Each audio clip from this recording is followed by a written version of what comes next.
दोस्तों, नेपाल में जो आगजनी है और यहाँ पर विरोध प्रदर्शन है, इस विरोध प्रदर्शन में पहली बात समझिए कि जो यहाँ प्रधानमंत्री ओपी शर्मा ओली इन्होंने इस्तीफा दे दिया है और नेपाली सेना ने अब यहाँ की पूरी सुरक्षा संभाली है। सबसे बड़ी बात यह है कि सेना तो बयान दे ही रहा है, लेकिन नेपाल के प्रधानमंत्री केपी शर्मा ओली इस्तीफा दिए और यहाँ से हेलीकॉप्टर से सीधे दुबई की ओर रवाना हो गए। अभी तक तो ये कहा जा रहा है कि ओली शर्मा नेपाल से दुबई भाग गए।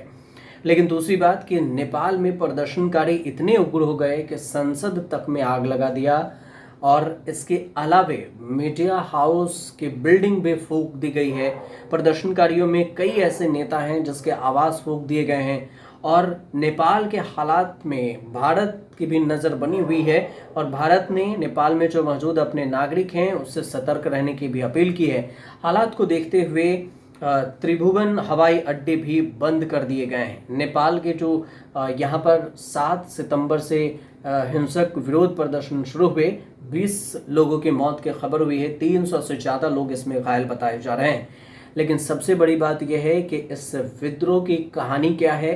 इसमें 3 मुख्य किरदार नजर आ रहे हैं जिसकी वजह से यहाँ पर ये पूरे नेपाल में विरोध और भड़का और अब तक की जो स्थिति भयावह बनी है उसकी वजह बने हैं। सबसे पहली बात कि इसमें केपी शर्मा हैं, जो केपी ओली शर्मा हैं, जो वहाँ के प्रधानमंत्री, उन्होंने आपको बताएंगे कि तीनों वजह। इससे पहले आपको नाम बता दें, दूसरे नंबर पर हैं बालेन शाह हैं और तीसरे नंबर पर जो देखें तो सुदन गुरुंग हैं। तो सुदन गुरुंग जेन जेड जो हैं, जेन जी जिसे आप कहते हैं, मतलब जनरेशन जेड, जो नए यूथ है जिनकी उम्र 16 से लेकर 25 तक है, उन्हें जेन जेड कहा जाता है। और इसकी जो पूरी तरह से उग्र करने में जो भूमिका निभाई वो हैं सुदन गुरुंग। अब सबसे पहले आपको एक एक कर बताते हैं कि किस तरह से ये जो नेपाल की पीएम के कुर्सी से इस्तीफा देने वाले केपी शर्मा ओली का इसमें क्या कुछ हाथ रहा। तो केपी शर्मा ओली की बात करें तो इन्होंने 2024 में एक कानून लाया जिसमें ये कहा गया कि सोशल मीडिया साइट्स को अगर नेपाल में चलाना है तो उसके सोशल मीडिया कंपनियों को नेपाल सरकार से परमिशन लेनी होगी, रजिस्ट्रेशन करवाना होगा। इसमें ये भी कहा गया कि आपको एक टाइम सीमा दी जा रही है। 2024 में कानून आया, 2025 में कहा गया कि आपको 7 दिन का वक्त दिया जा रहा है, जिस वक्त में जो 26 सोशल मीडिया प्लेटफॉर्म है उसमें टिकटॉक, फेसबुक, यूट्यूब, व्हाट्सएप, इसने रजिस्ट्रेशन ही नहीं करवाया। तो इसके बाद सरकार को मजबूरन यहाँ पर ऐप बैन करने पड़े और बैन हुआ ऐप तो जो जेन जेड हैं, मतलब जो नए जनरेशन के यूथ हैं, उनमें स्थिति भयावह हो गई। वहाँ पर सुदन गुरुंग ने जो कि एक गैर एनजीओ संस्था के ऑनर हैं, संस्थापक हैं, उन्होंने एक पोस्ट किया और किसी तरह यहाँ पर भीड़ इकट्ठा कर लिया। धीरे धीरे भीड़ बढ़ी और सरकार के खिलाफ विरोध प्रदर्शन तेज हो गया। इसमें अगर देखें तो केपी शर्मा ओली की बात करें तो पहले ये कहा गया कि केपी शर्मा ओली से पहले जो शेर बहादुर देवुआ हैं, पुष्प कुमार दहाल हैं, इनके घरों में भी पहले इस बार भी विरोध प्रदर्शन में आगजनी हुई। राष्ट्रपति भवन, संसद भवन में भी आगजनी हुई और इस तरह से देखें तो केपी शर्मा ओली को पद से इस्तीफा देना पड़ा। राष्ट्रपति रामचंद्र पैडोल ने भी इस्तीफा स्वीकार कर लिया। यहाँ पर वित्त मंत्री को दौड़ा दौड़ा कर पीटा गया है। जो नेपाल के वित्त मंत्री हैं उन्हें, बाकी नेताओं को भी यहाँ पर भगा दिया गया है। जो स्थानीय लोग हैं ये कह रहे हैं कि पक्ष विपक्ष दोनों ही एक ही सिरे से मिलकर खाने में लगे हुए हैं। दूसरी बात है कि ओपी शर्मा की बात करें तो केपी शर्मा ओली के 1952 में इनका पूर्वी नेपाल में जन्म हुआ और 22 साल की उम्र में वह एक किसान धर्म प्रसाद ढकाल के हत्या के आरोप में जेल भी गए। मार्क्स और लेनिन के विचारों से ये प्रभावित हैं और इनको कुर्सी से हटाने के लिए भी यहाँ पर जो लोग हैं, जो जनरेशन जेड है, वो विरोध प्रदर्शन कर रही है। हालांकि जो विरोध उग्र हुआ तो इसमें नेपाल सरकार 8 सितंबर को ये कानून वापस ले ली कि बैन हटा दिया जाता है। लेकिन नेपाल में अमूमन सिर्फ एक ही वजह नहीं है कि सोशल मीडिया को बैन करने की वजह से विरोध प्रदर्शन हुआ, 2-3 कारण और भी हैं। वहाँ पर बेरोजगारी सबसे ज़्यादा है, मतलब जो 0 से 6% तक बेरोजगारी दर एक कंट्रोल मानी जाती है, लेकिन नेपाल में 10% बेरोजगारी दर है। 5 लाख युवा हर साल बेरोजगार हो रहे हैं। नेपाल की जनसंख्या ही 3 करोड़ है और इस हिसाब से बेरोजगारी का दर देखेंगे तो काफ़ी हाई है। जो सोशल मीडिया से थोड़ी बहुत कमाई होती थी वो भी सरकार ने बैन किया और इस वजह से ये गुस्सा फूटा।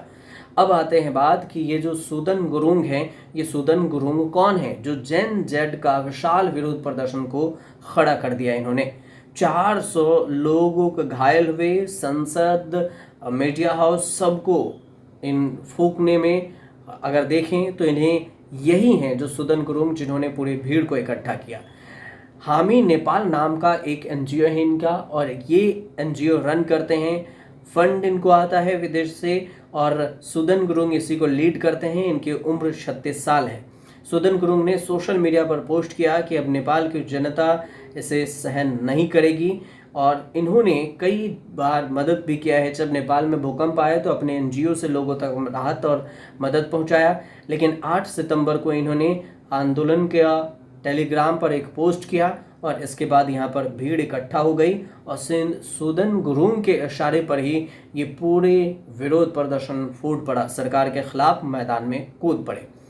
अब विरोध प्रदर्शनकारी जो हैं उनका बैन, जो सोशल मीडिया से बैन हटा, इसके बाद भी वो वापस थमने का नाम नहीं ले रहे हैं। अब ये कह रहे हैं कि जो नए प्रधानमंत्री हैं उन्हें बनाया जाए बालेन शाह को।